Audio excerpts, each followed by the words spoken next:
Secondary input devices के form में अब हम पढ़ेंगे बारकोड रीडर के बारे में। बारकोड रीडर इस तरह के बारकोड्स को रीड करने का काम करता है। डिपार्टमेंटल स्टोर्स में कई प्रोडक्ट्स के ऊपर, सामान के ऊपर आपने इस तरह का बारकोड लगा हुआ देखा होगा।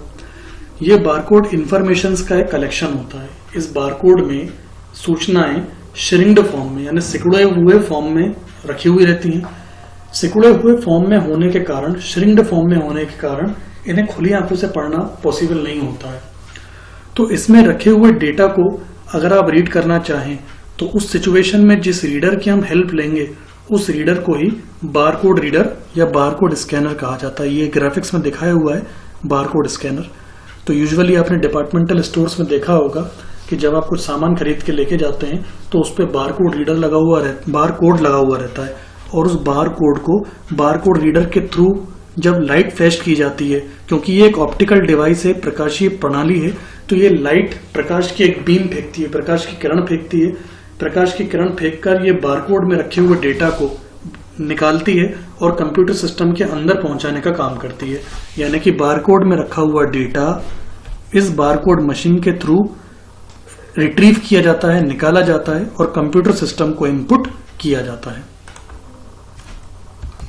ये जैसा कि यहां बताया हुआ है, बारकोडिंग का सबसे ज्यादा प्रयोग डिपार्टमेंटल स्टोर्स में तथा कंप्यूटर पर आधारित पुस्तकालयों में होता है। निर्मित वस्तुओं पर इसके द्वारा बैच नंबर, मूल्य आदि प्रिंट करते हैं। इस तरह के बारकोड में मैंने जैसा कि बताया कि इंफॉर्मेशन स्टोर होती हैं उस प्रोडक्ट से रिलेटेड, तो उन्हीं इंफॉर्मेशन को ऑब्टेन करने के लिए इस बारकोड रीडर का यूज किया जाता है। अब क्योंकि ये बाहरी सूचना को कंप्यूटर सिस्टम के अंदर पहुंचाने का काम कर रहा है, इसलिए इस बारकोड रीडर को इनपुट डिवाइस कहा जाता है। नेक्स्ट हम बात करेंगे क्यूआर कोड की। क्यूआर का मतलब यहाँ पर क्विक रिस्पॉन्स है, क्विक रिस्पॉन्स कोड। तो जिस तरह से बारकोड में इंफॉर्मेशंस श्रिंक्ड फॉर्म में स्टोर होती हैं, क्यूआर कोड भी लगभग वही है। इसमें भी इंफॉर्मेशंस मैट्रिक्स फॉर्म में स्टोर होती हैं, यानी कि रोज और कॉलम्स के कॉम्बिनेशन के फॉर्म में। और डिफरेंस दोनों को देखकर ही समझ में आ जाता है। जहां बारकोड की हम बात करेंगे तो बारकोड हमें बार्स मतलब होती हैं इस तरह के ये पट्टे जो बने हुए हैं, ये बार्स कहलाते हैं। बार कोड हमें इस तरह का दिखाई देता है। वहीं अगर हम क्यूआर कोड की बात करें तो क्यूआर ऑलमोस्ट आपको चौकोर शेप में दिखाई देगा, मैट्रिक्स फॉर्म में इसका डिजाइन रहता है। सिमिलरिटी दोनों में ये है कि जिस तरह से बार कोड में इंफॉर्मेशन कलेक्टेड रहती हैं, ठीक उसी तरह से क्यूआर कोड में भी इंफॉर्मेशन कलेक्टेड रहती हैं। क्यूआर कोड को पढ़ने के लिए हमें ज्यादा कहीं दूर जाने की जरूरत नहीं है। हमारे मोबाइल फोन्स में ही क्यूआर कोड स्कैनर रहता है। क्यूआर कोड स्कैनर के थ्रू आप इस तरह के क्यूआर कोड को स्कैन कर सकते हैं। जब वो क्यूआर कोड की जानकारी अपने पास एक्सट्रैक्ट कर लेता है, निकाल लेता है, तो एक बीप की आवाज देता है, जिसका मतलब ये होता है कि क्यूआर कोड के थ्रू, क्यूआर स्कैनर के थ्रू क्यूआर कोड की पूरी इंफॉर्मेशंस निकाली जा चुकी हैं। वहीं अगर बीप की आवाज नहीं आती है तो हमें समझ जाना चाहिए कि वो इंफॉर्मेशंस एक्सट्रैक्ट नहीं कर पाया है। ऐसा माना जाता है कि मैट्रिक्स फॉर्म में होने के कारण क्यूआर कोड बार कोड की तुलना में ज्यादा इंफॉर्मेशंस कलेक्ट कर पाता है, और अभी के समय में बारकोड की तुलना में बहुत ज्यादातर क्यूआर कोड का इस्तेमाल किया जाने लगा है। दूसरी बात यह कि क्यूआर कोड को रीड करने के लिए हमें बहुत ज्यादा परेशान होने की जरूरत नहीं होती है। जो एंड्रॉइड बेस्ड या iOS बेस्ड मोबाइल फोन हम यूज करते हैं वो क्यूआर कोड को स्कैन करने में हमारी हेल्प करता है। इसीलिए क्यूआर कोड अभी के टाइम में बहुत ज्यादा यूज में लिया जाने लगा है, और कहीं ना कहीं इसलिए इसको क्विक रिस्पॉन्स कोड भी कहा जाता है। अगली सेकेंडरी इनपुट डिवाइस के बारे में हम बात करेंगे जॉयस्टिक। जॉयस्टिक को आप देखते से ही समझ जाएंगे कि यूजुअली इसका प्रयोग गेम्स खेलने के लिए किया जाता है।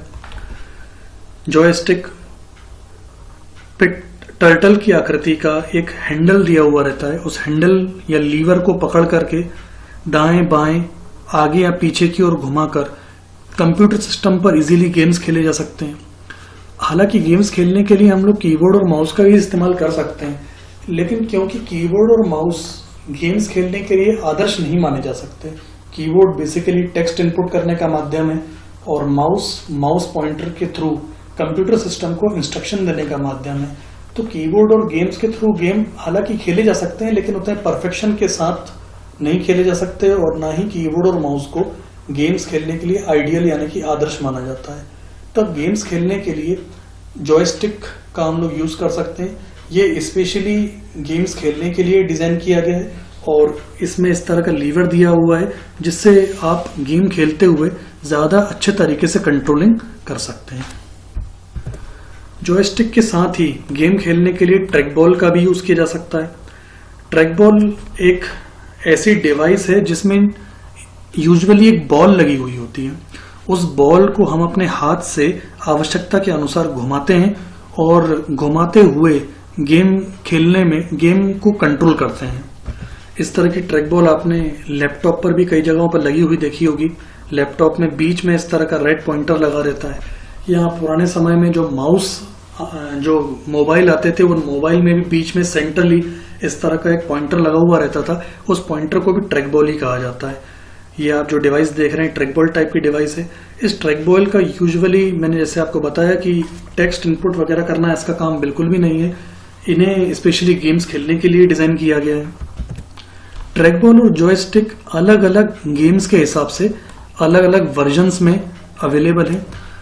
गेमर्स अपनी आवश्यकता के अनुसार उन जॉयस्टिक्स को परचेज करते हैं जो गेम के स्वभाव के अनुरूप हो।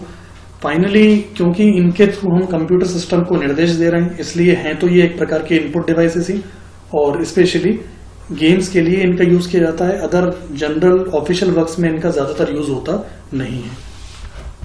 सेकेंडरी इनपुट डिवाइसेस के रूप में लाइट पेन का भी यूज किया जा सकता है।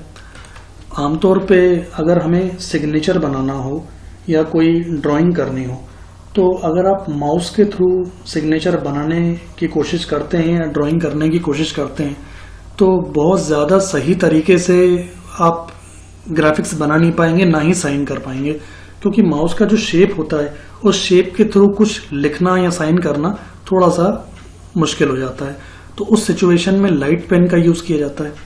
लाइट पेन की वर्किंग ऑप्टिकल माउस की तरह ही होती है, लेकिन क्योंकि इसका शेप पेन की तरह होता है, जैसे हम लोग पेन को पकड़ते हैं, लाइट पेन भी पेन के ही आकार का होता है, तो इसकी ग्रिपिंग ऐसी होने के कारण सिग्नेचर करना या किसी भी तरह के ग्राफिक्स बनाना बहुत ज्यादा इजी हो जाता है।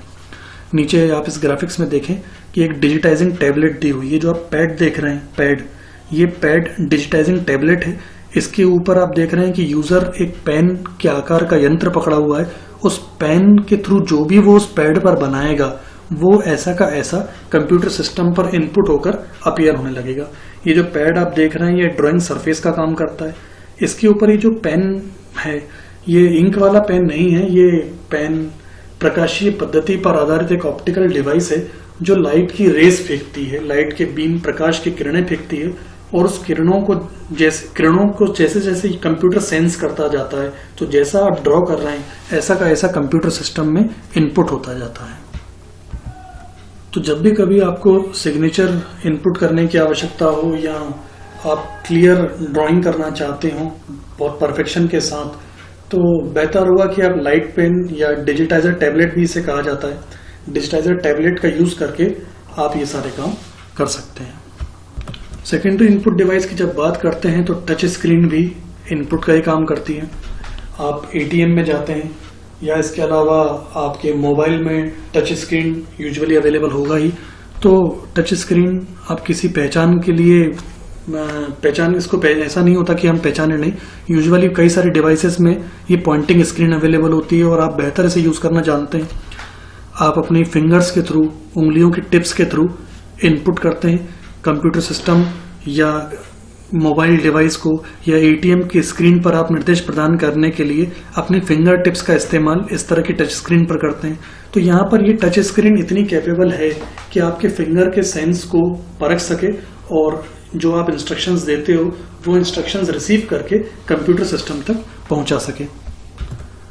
टच स्क्रीन डिवाइस बहुत ज़्यादा यूजर फ्रेंडली होती है और इसके थ्रू इनपुट देने के लिए आपको किसी भी तरह के टेक्निकल नॉलेज की भी खास जरूरत होती नहीं है। तो मोबाइल फोन्स में, टैबलेट्स में, पाम टॉप्स में, बैंक की एटीएम मशीन्स में आप इस तरह की टच स्क्रीन को देख सकते हैं। और इसके थ्रू कंप्यूटर सिस्टम को आपकी आवश्यकता के अनुसार निर्देश या इंस्ट्रक्शंस प्रोवाइड कर सकते हैं। तो यहाँ पर टच स्क्रीन भी क्योंकि यूजर से इंस्ट्रक्शन लेकर कंप्यूटर सिस्टम में पहुंचाने का काम कर रही है, इसलिए यहाँ पर उसकी भूमिका इनपुट की फॉर्म में की जाती है। हालांकि टच स्क्रीन के माध्यम से आउटपुट भी प्राप्त होता है, इसलिए कहीं ना कहीं ये ड्यूअल वर्क करती है। ड्यूअल का मतलब दोहरे तरीके से काम करती है, यानी कि यूजर्स इनपुट लेने में भी सक्षम है और वहीं यूजर को आउटपुट देने में भी ये कैपेबल होती है। अब बात करेंगे वॉइस रिकॉग्निशन डिवाइसेस के बारे में। तो वॉइस रिकॉग्निशन डिवाइसेस यानी कि वो डिवाइसेस जो यूजर की वॉइस को लेकर कंप्यूटर सिस्टम में इनपुट करने में सक्षम हो। जैसे हम लोग यूजुअली कंप्यूटर के साथ या लैपटॉप के साथ माइक जोड़ देते हैं, तो हम जो भी बाहर बोलते हैं माइक के थ्रू वो सारा data, audio data computer system के अंदर पहुंच जाता है।